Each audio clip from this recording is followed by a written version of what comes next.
Salam hemme, men Maltumul Gurtelif, Xitaydaky okuyan taleplerin biri.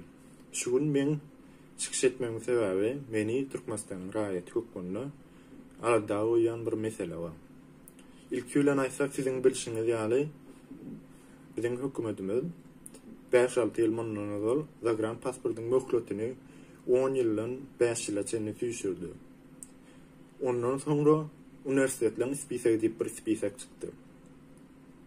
Şol sen daşarykda okujak bolsaň, okujak bolan universitetiň şol spisekde ýok bolsa, seni şol aeroportda okujak bolan universitetiň spisekde ýok diýip şo aeroportda saklap bilýärler ýa-da saklaýarlar şo samolyotda öýreni.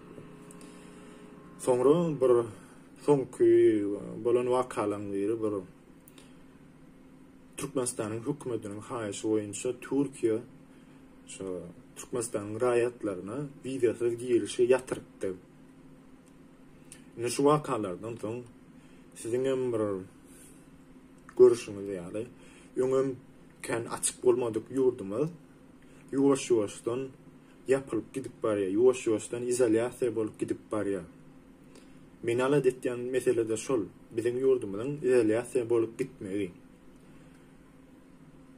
Ondan vatandaşlar sizin pikir edip görün. Eğer şu gidişine gitse, eğer şu yeni 4-5 ýyldan bir kanun çıkıp dursa, 4-5 ýyldan bir çäklendirme çıkıp dursa, mümkin geljekde 10 ýylyň içinde Türkmenistan doly izolýasiýa bolar. Mümkin geljekde 10 ýylyň içinde biz Türkmenistana erkin girip, erkin çykmak hukumatdan mahrum bolarys.